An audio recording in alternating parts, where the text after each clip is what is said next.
Curse and coffee up. By the time I finish this sentence, the US national debt just grew by $280,000. Make that half a million. We've all heard the numbers 38 trillion, 4 trillion. Sounds like monopoly money. Your brain just files it right next to light years and government efficiency. It's too big to feel real. But Ray Dalio, the guy who manages more money than some small countries, isn't looking at the size of the debt. He's looking at the exit doors, and his diagnosis is simple. The doors are locked, and they're locked from the inside. Let's ignore the trillions for a second. Let's talk about your weekly budget, because Uncle Sam's weekly budget is currently messed up. The US government now spends $11 billion a week just on interest payments, not paying down the debt, just servicing it. That is 15% of federal spending. That is money that can't build roads, can't fund defense, can't fix healthcare. It's dead money. It is the cost of buying things we already ate. Interest payments nearly tripled in 5 years, from 345 billion in 2020 to nearly a trillion today. The Congressional Budget Office, the accountants who don't sleep, says interest costs will hit nearly 14 trillion over the next decade. If you ran your household like this, the bank wouldn't just take your house, they'd take your dog too. Now, normally when you're in a hole, you stop digging. But in Washington, they've decided to buy a bigger shovel. Dalio calls this populism of the left and populism of the right. It's a fancy way of saying everyone's going to heaven, but nobody wants to die. To fix this, we need to cut the deficit from 7% of GDP to 3%. To do that, you have two choices. Number one, raise taxes, or number two, cut benefits.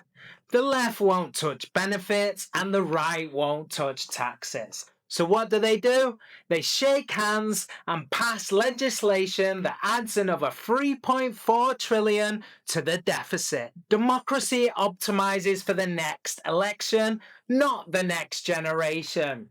The problem is the bond market doesn't vote, and the bond market is getting annoyed. When we think of economic pain, we think of 1929, a car crash, sudden, loud, unmistakable. You wake up and your portfolio is gone. Dalio says, stop looking for a crash, look for a grind. He compares this to the dot-com bubble of 2000. A 2000 style unwind isn't a heart attack, it's a slow fever. Markets chop sideways, valuations compress. You keep holding because you think it'll bounce back next week, then next month, then next year. A sudden crash is easy. You sell. A slow grind is hard. You freeze, you wait. And while you wait, inflation and interest payments eat your wealth alive. Dalio points to the cracks we're already ignoring.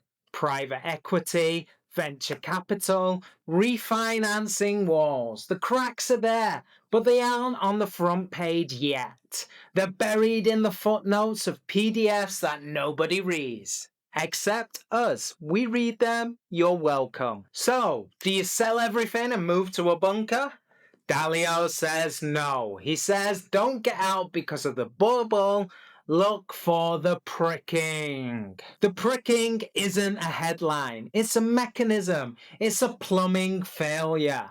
Dalio says to watch for 3 specific triggers. Number 1, a treasury auction that fails, meaning nobody wants to buy US debt. Number 2, liquidity drying up overnight. And number 3, forced asset sales. Dalio isn't the only one humming this tune. Michael Burry, yes, the big short guy is back. He's comparing the AI boom to 1999. Even Sam Altman admits investors are overexcited. When the people selling the shovel tell you the gold mine might be empty, you should probably listen. Here is the reality. Your mortgage rate assumes people will keep buying US bonds. Your retirement assumes the system holds together. Those assumptions depend on a political door that currently does not exist. The left can't open it, the right won't unlock it. Eventually, the bond market will kick the door down for them. Dalio isn't predicting the exact day the door breaks. He's just pointing out that the room is getting very warm and the exit is locked.